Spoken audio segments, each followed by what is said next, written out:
आप देख रहे हैं कैपिटल टीवी और मैं हूं आपके साथ वक्ता। खबरों की खबर में आपका स्वागत है।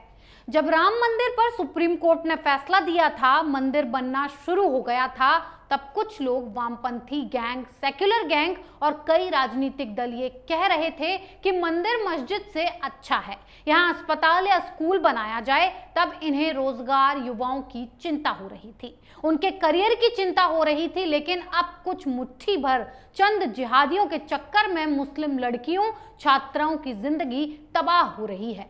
तब कोई नहीं बोल रहा है कि किसी को रोजगार और करियर की चिंता नहीं हो रही है, बल्कि बेवकूफ बनाते हुए इन्हें क्रांतिकारी बताकर इनकी पूरी जिंदगी खराब की जा रही है।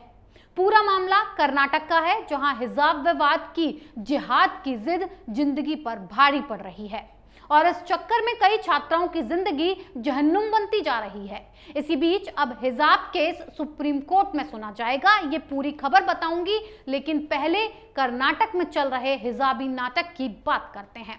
कर्नाटक बोर्ड की 10वीं कक्षा की बोर्ड परीक्षाएं 28 मार्च से शुरू हो गई हैं। राज्य भर के 3,444 केंद्रों में लगभग 8,76,000 छात्र परीक्षा में शामिल होंगे, ऐसा अनुमान लगाया गया था। परीक्षाएं 11 अप्रैल को खत्म होंगी। परीक्षा को लेकर शैक्षणिक अधिकारियों और कर्मियों में विशेष तनाव है, क्योंकि पहले 2 साल कोविड की वजह से तनाव था और अब हिजाब की वजह से। एक तरफ जहां कर्नाटक के उडुपी कॉलेज से शुरू हुआ हिजाब विवाद हाईकोर्ट तक पहुंचा और वहां हिजाब पर रोक लगा दी गई, लेकिन ये तो संविधान मानेंगे नहीं और ऐसा ही हुआ। ये हाईकोर्ट के फैसले को इनकार करके हिजाब पहनने की जिद करने लगे और इसी बीच शैक्षणिक संस्थानों में हिजाब पहनने को लेकर जारी विवाद के बीच कर्नाटक बोर्ड की परीक्षाएं आयोजित की जा रही हैं। कर्नाटक के प्राथमिक और माध्यमिक शिक्षा मंत्री बीसी नागेश ने रविवार को जानकारी देते हुए कहा कि छात्रों को परीक्षा में शामिल होने के दौरान हिजाब पहनने की अनुमति बिल्कुल नहीं होगी। उन्होंने कहा कि छात्रों को हिजाब पर प्रतिबंध को बरकरार रखते हुए उच्च न्यायालय के आदेश का पालन करना होगा और परीक्षा देनी होगी। अब इस पर अपडेट क्या है, ये देखिए। कई प्राइवेट स्कूल्स में छात्राएं हिजाब पहनकर पहुंची। बागलकोट में एक मुस्लिम छात्रा हिजाब पहनकर परीक्षा देने पर अड़ गई, लेकिन उसने अनुमति नहीं दी गई। आखिर छात्रा ने परीक्षा छोड़ने का फैसला लिया और तमतमाती हुई वहां से निकल गई। हिजाब विवाद में जिन छात्राओं ने परीक्षा छोड़ी है, उन्हें फिर से मौका नहीं दिया जाएगा।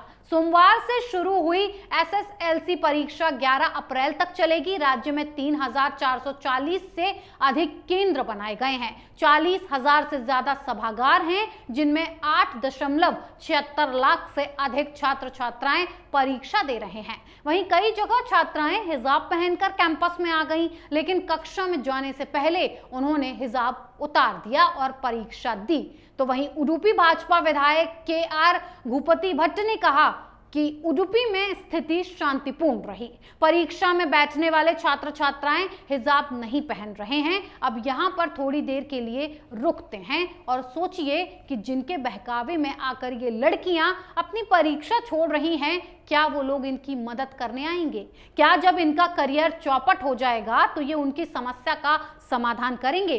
दरअसल ये सब प्रतिबंधित संगठन CSFI के उकसावे पर हो रहा है और ये छात्राएं उनके कहने पर शिक्षा को पीछे और हिजाब को पहले मान बैठी हैं और अब जिंदगी की दौड़ में पीछे रह जाएं तो किसकी जिम्मेदारी होगी? तब तो यही जिहादी संगठन इन्हें ही दोष देगा। अब बात करते हैं हिजाब विवाद में आए नए मोड़ की। कर्नाटक के उडुपी के स्कूल से शुरू हुआ बुर्का हिजाब विवाद अब हाईकोर्ट के बाद सुप्रीम कोर्ट पहुंच चुका है।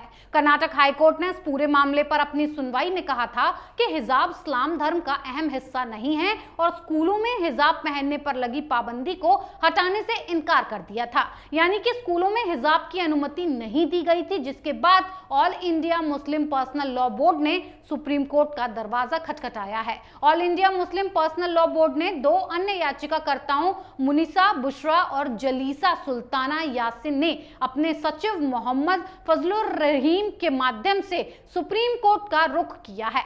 इसके अलावा मामले में उलेमाओं की संस्था समस्त केरल जमीयतुल उलेमा ने भी सुप्रीम कोर्ट में एक याचिका दाखिल की है और अब सुप्रीम कोर्ट में दायर इस याचिका में कहा गया है कि कर्नाटक हाईकोर्ट का फैसला इस्लामिक कानून की गलत समझ पर आधारित है। संस्था का कहना है कि हाईकोर्ट ने फैसले में कुरान और हदीस हदीस की गलत व्याख्या की है। अब यहाँ इस बात को समझिए कि इनका कहना है कि हाईकोर्ट के जजेस ने गलत फैसला सुनाया है और इसके पीछे की वजह बताई गई है कि हाईकोर्ट ने कुरान और हदीस की व्याख्या गलत की है। तो जनाब यहाँ एक सवाल है कि क्या जो वकीलों की फौज आप लोगों की तरफ से खड़ी की गई थी वो हाईकोर्ट को क्यों नहीं समझा पाई? आपको वकीलों ने जो कहा होगा, जो जिरह और बहस की होगी, उसी के आधार पर ही तो फैसला दिया गया है, लेकिन दोष आप हाईकोर्ट पर ही मढ़ेंगे। सच्चाई ये है कि अगर यही हाईकोर्ट इनके पक्ष में फैसला दे देता और कह देता कि हिजाब पहनकर स्कूल कॉलेज कक्षा में बैठा जा सकता है, तो हाईकोर्ट की समझ पर सवाल नहीं उठता, हाईकोर्ट बहुत चालाक और सही करार दिया जाता। खैर, ये बताने की जरूरत नहीं है क्योंकि ये हिंदुस्तान, यहाँ की जनता, हिंदुओं और यहाँ तक कि कोर्ट को भी पता है कि ये लोग फैसला नहीं मानेंगे, क्योंकि ये भारतीय संविधान और कोर्ट को तभी मानते हैं जब इन्हें फायदा होता है, वरना ये अलग नियम कानून और शरिया को ही सबसे ऊपर रखते हैं। यहाँ आपको ये भी बता दें कि इससे पहले इस्लामी संगठन जमीयत उलेमाए हिंद ने भी इस फैसले पर आपत्ति जताई थी। संगठन ने कहा था कि इससे मुस्लिम लड़कियों की शिक्षा और मजहबी आजादी पर प्रतिकूल प्रभाव पड़ेगा। वहीं बुर्का पक्ष ने फैसले के खिलाफ सुप्रीम कोर्ट में याचिका डाली थी। इसमें कहा गया था कि कर्नाटक हाईकोर्ट ये समझने में अक्षम रहा कि हिजाब पहनना प्राइवेसी के अधिकार के अंतर्गत आता है, जो संविधान के अनुच्छेद 21 का हिस्सा है। साथ ही इसमें अंतःकरण की आजादी को भी इसी का एक हिस्सा बताया गया। याचिका में हिजाब को अभिव्यक्ति के अंतर्गत बताते हुए कहा गया कि संविधान के अनुच्छेद 19(1)(a) के तहत इसकी सुरक्षा प्रदान की गई है। मुख्य न्यायाधीश ऋतुराज अवस्थी, न्यायमूर्ति कृष्णा एस दीक्षित और न्यायमूर्ति जे.एम. खाजी की 3 सदस्यीय बेंच ने 15 मार्च को मुस्लिम छात्राओं की ओर से दायर याचिका को खारिज कर दिया था। साथ ही हाईकोर्ट ने कहा था कि हिजाब इस्लाम धर्म में आवश्यक धार्मिक प्रथा का हिस्सा नहीं है। इन याचिकाओं में क्लास के अंदर हिजाब पहनने की अनुमति मांगी गई थी। फैसले के बाद कर्नाटक के उडुपी में 16 मार्च 2022 को फिर से स्कूल कॉलेजेस खोल दिए गए। हालांकि अभी भी इस मामले पर खींचतान जारी है और पूरे मुस्लिम संगठन इसे अपनी हार मानते हुए सुप्रीम कोर्ट तक जा पहुंचे हैं। लेकिन सुप्रीम कोर्ट को पहले इनसे यह पूछना चाहिए कि क्या सुप्रीम कोर्ट का फैसला इनको मान्य होगा, चाहे वो फैसला पक्ष में हो या विपक्ष में, इनके अनुसार हो या इनके खिलाफ। क्या ये सुप्रीम कोर्ट और उसके फैसले को मानेंगे? अगर ये ऐसा कहते हैं कि हाँ ये फैसले को मानेंगे, तब सुनवाई की जाए, नहीं तो सुप्रीम कोर्ट का समय और पैसा दोनों क्यों खराब किया जाए? क्योंकि ये हाईकोर्ट खुद ही गए, खुद ही कुरान और हदीस लेकर कोर्ट में पहुंचे, जज को पूरी तरह से कन्विंस करने की कोशिश की। इन्हें ये भी उम्मीद थी कि फैसला इनके पक्ष में आएगा, लेकिन जब ऐसा नहीं हुआ तब ये कोर्ट को ही गलत ठहराने लगे। लेकिन यहाँ सवाल ये भी है कि जिस संविधान की दुहाई ये लोग सुप्रीम कोर्ट में दे रहे थे, उन्हीं राइट टू फ्रीडम स्पीच की धाराओं की व्याख्या हाईकोर्ट में भी दी गई। लेकिन वहां दाल नहीं गली तो ये गाली देने लगे, जज को भी धमकी देने लगे।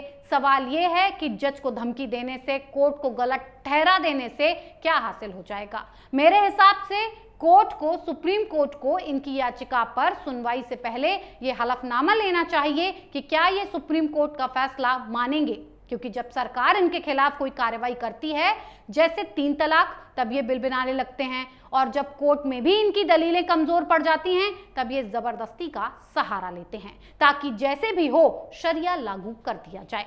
लेकिन जब उसी शरिया के हिसाब से सजा स्वीकार करने की बात होती है, तब भारतीय संविधान की आईपीसी और सीआरपीसी धाराओं की दुहाई देने लगते हैं।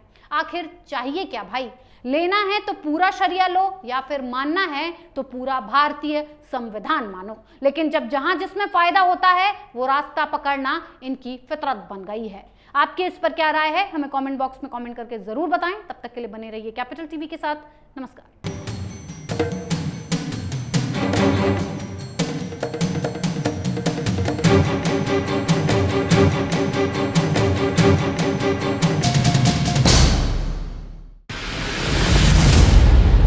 मैं राजनीति करता नहीं, पर राजनीति को बहुत गहरे तक समझता हूं। मैं लोगों के बीच रहता हूं, लोगों के मन को अच्छे से जानता हूं।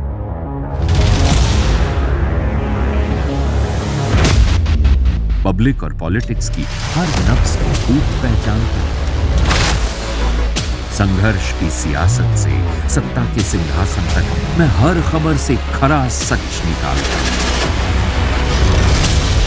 न कोई दौड़, न कोई race. Capital TV, Uttar Pradesh.